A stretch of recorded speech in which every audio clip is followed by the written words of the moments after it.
put it in the Discord later tonight, but Chinar, I'm in. Whenever we have Chinar, I have to say thank you to the person that bought it for us, because this bottle is not sold here. I had to ship it in.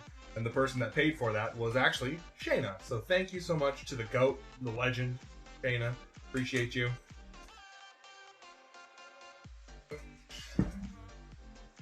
I've been tempted to order that many times. Which one? Amaro Cadavra? Cadavra? Cadavra? Like abracadabra? Or cadaver? Like cadaver. Which one?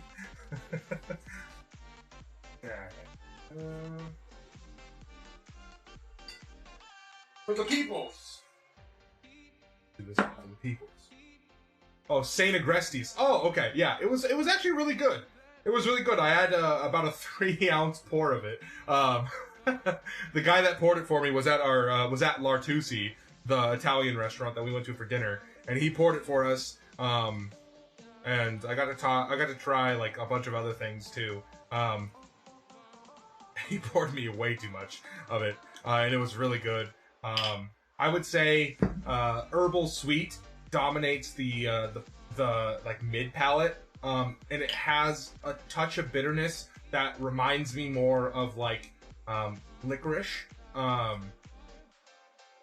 And then on the front, it was kind of hard to give it a good note on the front, because I just come off of drinking 2 different Negroni variants and a glass of limoncello, something like that. It was a different type of limoncello, but it tasted on the front way too citrusy for the actual palate, and I kept trying to wash it with water before I went in for the first drink of it, but I could never get rid of the coating on my tongue because I didn't have any like food or anything to go off of.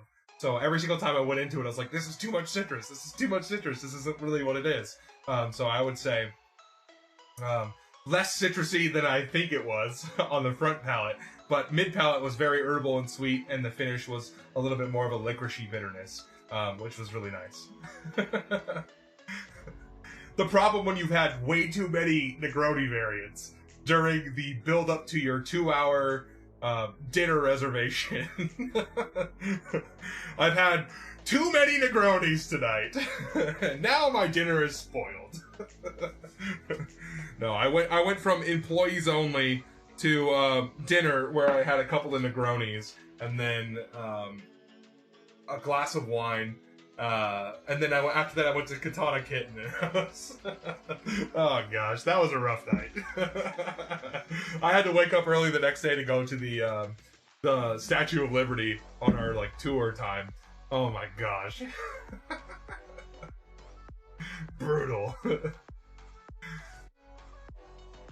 Katana Kitten was so loud, and Chevy was like falling asleep, and I was like way too amped to be at Katana Kitten, ordering all these fancy cocktails and embracing it was really cool ambiance, but it was like really loud and not what we needed at the moment.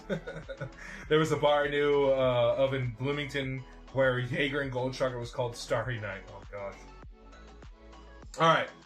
Chinar, cheers. I think at least Dread Loris is in on this one, so cheers, cheers, cheers, cheers, cheers. A shot of a bitter Amaro for our daily goals. Thank you so much. Cheers, cheers, cheers.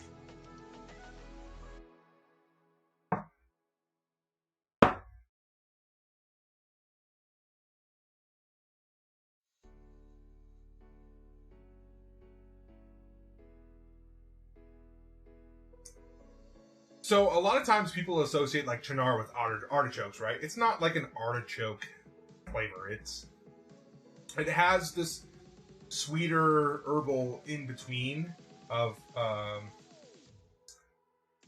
it's not like cinchona bark. It's another kind of like bitter aftertaste. It's not quinine. It's something around that. And it's honestly a little more pleasant than most Amaros. Like Fernet is a little more abrasive, in my opinion, than Chinar is. Especially like